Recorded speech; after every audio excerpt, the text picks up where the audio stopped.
want to climb to the rooftops and I want to shout it to everyone. And I felt like my chest was going to explode. My heart was going to burst.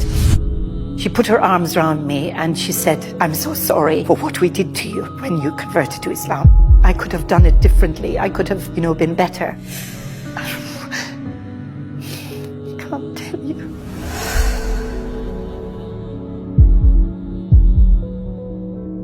Welcome to our interview, and thanks for accepting our invitation. And who is Batool Toma, and can you tell us briefly about your life? I'm honoured and privileged to accept your invitation. Batool Toma was born Mary Teresa Geraghty in the heart of rural Ireland to a farming family. I'm one of 10 children, 6 girls and 4 boys, and I was born into a practicing Catholic Christian family. I was very religiously aware young person, as were all my family, because my parents were quite Christian-oriented, Catholic actually. So we attended church and we, prayed at home together and so on and so forth. But like all families, as we grew up and as we became more boisterous and obstreperous, we refused to enter into religious activity and so on. But I kept going to Mass and kept going to religious ceremonies and so on. And then I was sent to boarding school and I was about 12 years old. And at boarding school, I began to question things and consider more about the theological aspects of Christianity and Catholicism. And then I spent the next 5 years just asking questions and being generally disruptive in the religious studies class. What was the thing that made you question your beliefs? I think ideally it was the person of Christ. And, obviously from a Catholic perspective, we believed in the Trinity and the fact that Jesus, Isa, alayhi salam, was the Son of God or God incarnate. And so that was just a step too far for me. I couldn't quite work it out in my head. I couldn't quite resolve it in my thoughts. And so, that was one very big stumbling block for me. But just, questioning, the reasons why, the purpose of it all, and why I was continuing with it. I mean, obviously, in church, it's very spiritual. It's very quiet. The focus is on God and so on. So that aspect of it was very comforting and I liked it quite a lot. But it still didn't stop the questions and the doubts and the desire to try to find some kind of way forward. When I began to look at other faiths, I wasn't really looking at other faiths in order to convert to another faith. I was looking at other faiths to try to convince myself of my own faith.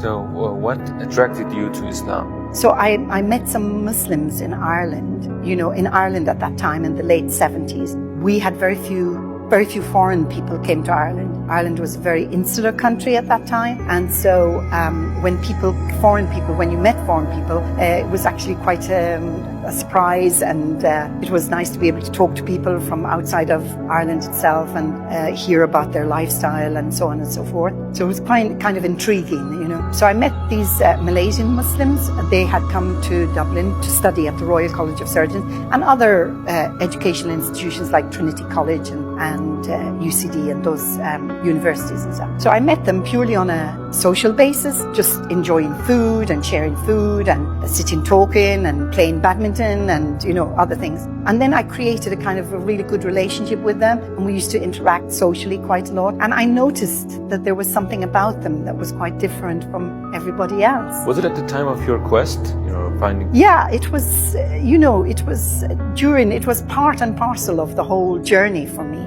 So then I began to going to their places of residence and sitting and chatting and talking. And I began to notice quite a lot in terms of the differences of their approach to life, their respect for each other, their respect for their parents, their focus on their studies, their sense of responsibility and so on and so forth. And then I started asking them, what is it? What is this that sort of actually helps you to focus on what it is you're doing, how you behave, everything to do with your lifestyle, your social interactions and so on. And they started talking to me about Islam. I'm not sure that I was still ready to take on another faith. I was still sort of trying to grasp grapple with my own religious upbringing and my beliefs as were given to me by my parents and so on. So I continued to learn about Islam and discuss it. And, I started going to the mosque and I started going to the study circle or the classes there. I hadn't made my Shahada. There were other people from other religious backgrounds who came to the mosque to talk about religion. And I was talking about Islam all the time. So somebody said to me, but are you a Muslim? And I said, no. And they said, yeah, but you're talking like a Muslim. You're walking like a Muslim. As they say, if it quacks like a duck, it is a duck.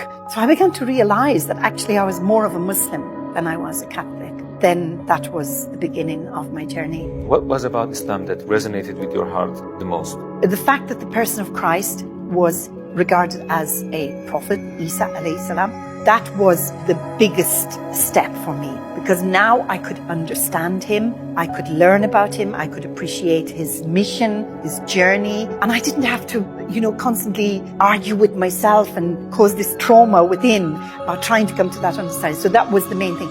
And then, of course, that God, Allah subhanahu wa ta'ala, was separate from that. I could focus my whole spiritual being on love of God and learning about God and understanding God and the creation and his stewardship over us and his continuous blessings and rejuvenation of life after death and so on and so forth.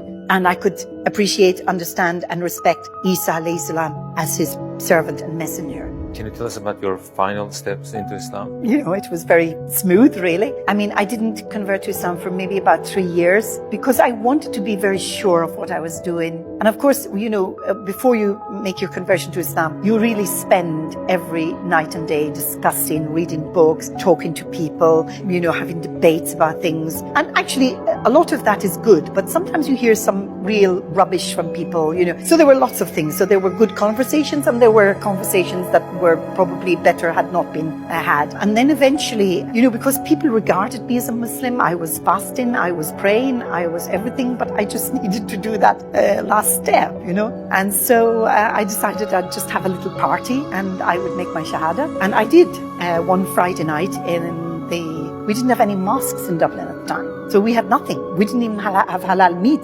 This Muslim community that was there was just a transient community, just coming, studying, moving away, and so on. So there was no stationary communities in Ireland at the time. So I made my Shahada, and I remember coming out of of course, as I said, it wasn't a mosque, but I remember coming out of the building where we used to meet the night that I made my Shahada. And I remember thinking to myself, I want to climb to the rooftops and I want to shout it to everyone. And I felt like my chest was going to explode. My heart was going to burst.